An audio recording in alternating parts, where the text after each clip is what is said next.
Hi everyone, it's Mariah Rossell with A Journey of Beauty.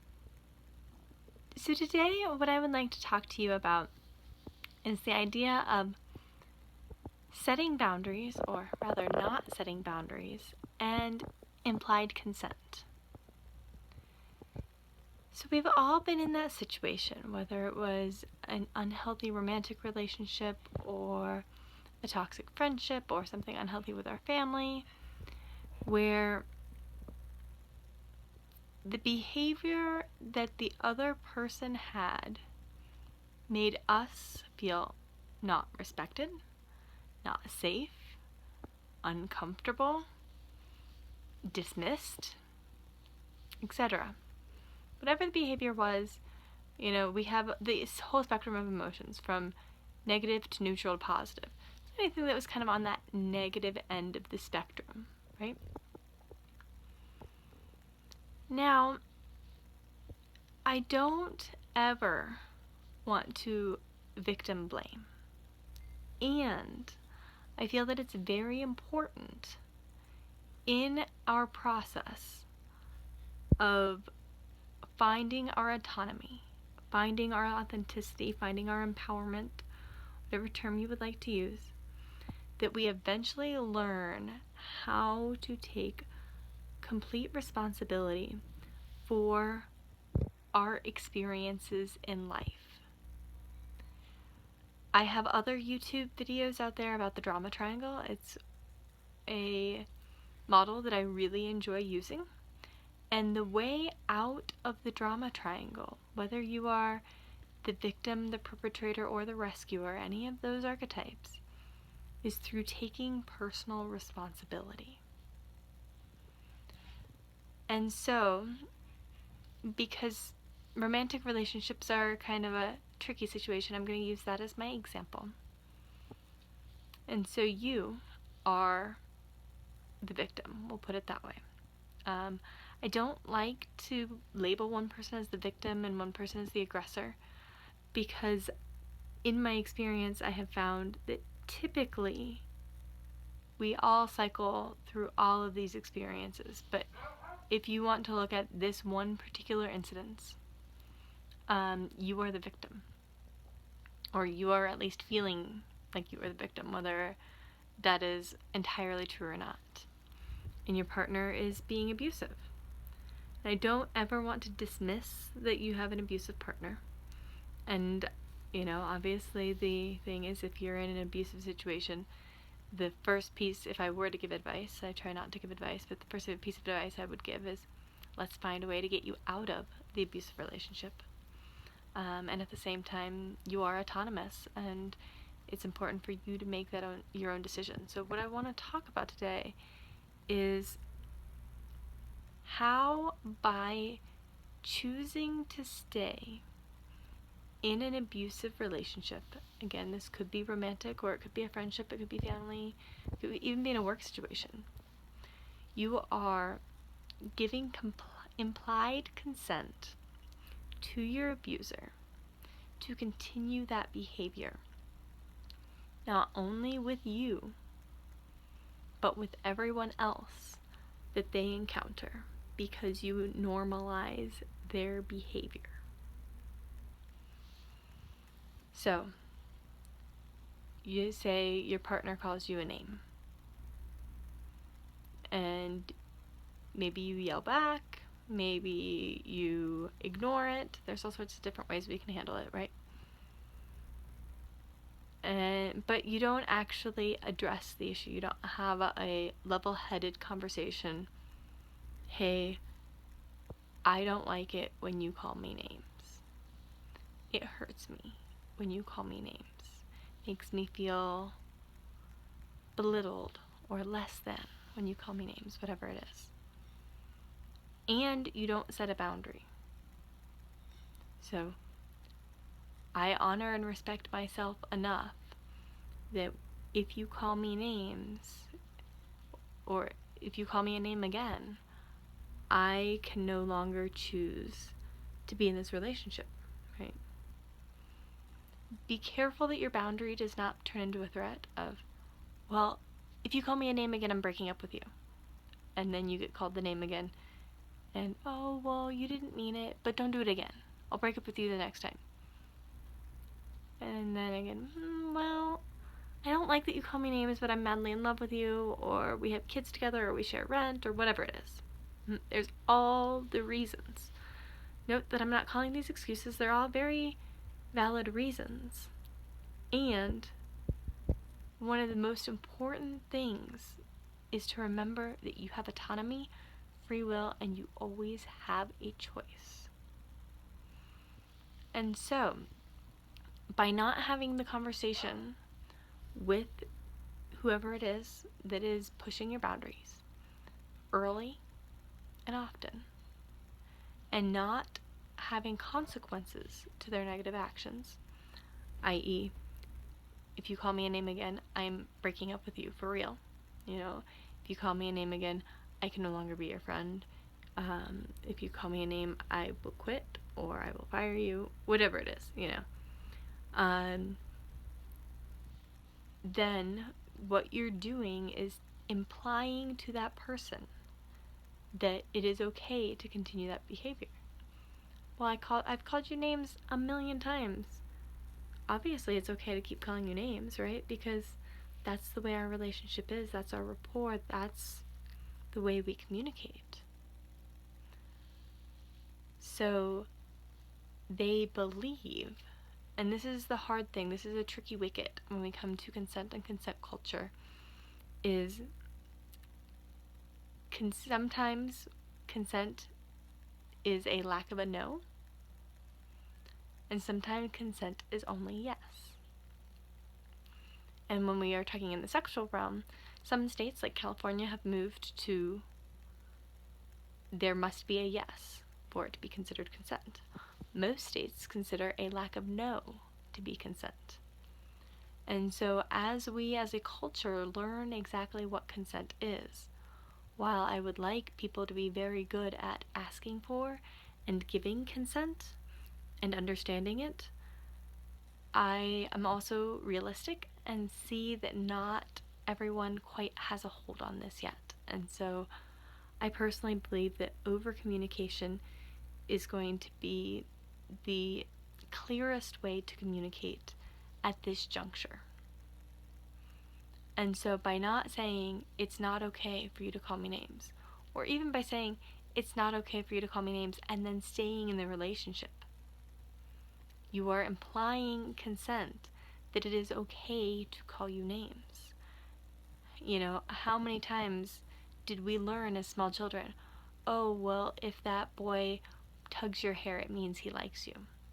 Or how many times have it been like, oh yeah, I'm just playing, I'm going to say no 4 or 5 times because I want him to keep asking and chasing after me. And then I'll get to the yes, right? So there's all these patterns in our society, whether they're healthy or not, they exist.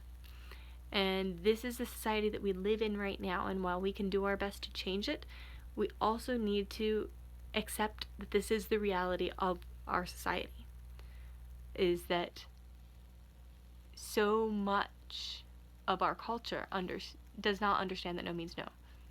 Sometimes no means push harder. Same thing with like business negotiations. How many times have we been taught, well, if you're told no the first time, you barter, you push harder, you work to get your way. And so this is going to be the same thing in relationships. If you say, no, you cannot keep calling me names, I don't like that, but you keep staying in that relationship, then you are implying consent that that is an acceptable way to behave, for your partner to behave and to treat you that way.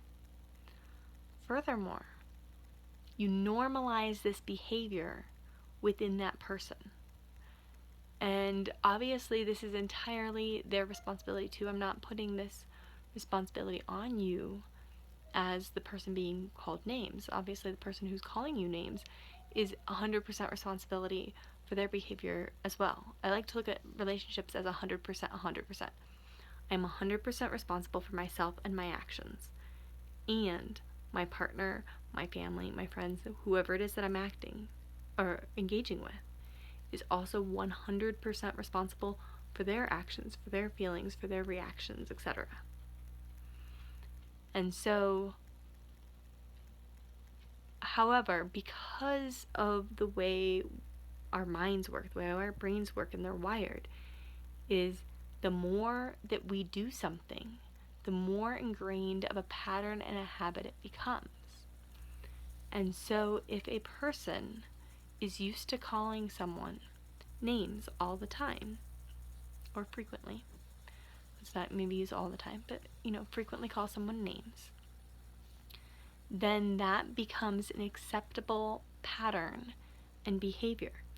And we can even look at how that behavior and pattern then will go into creating a belief. It's okay to call people names. People think it's cute when I call them names. It's okay to call them names. People like when I call them names. Whatever the new belief is. And then that's going to reinforce this behavior of calling people names. And so now that behavior is going to leave the relationship. And this is where the ripple effect comes in. And now, well, it's okay not to just call you names. Now I can call my boss names. I can call the taxi driver names. I can call random dude in the street names. Oh, you broke up with me. Well, I can still call my next partner names. Or whatever the behavior is. And so while it feels really shitty, honestly, to make a boundary, and it's really hard to make a boundary when we're in love with someone, when all this oxytocin is coming through our minds and our brains, it's really important for ourselves, for the people we are engaging with, and on a meta level for society as a whole, that we actually have those strong boundaries and that we hold those strong boundaries. And I don't want you to feel responsible for, the degradation of society if your boundaries are something that you're working on. And I don't want you to feel responsible for the behavior that this person is taking away from your relationship and into other places. And it's important to be aware of these subtleties of how do our habits impact our beliefs?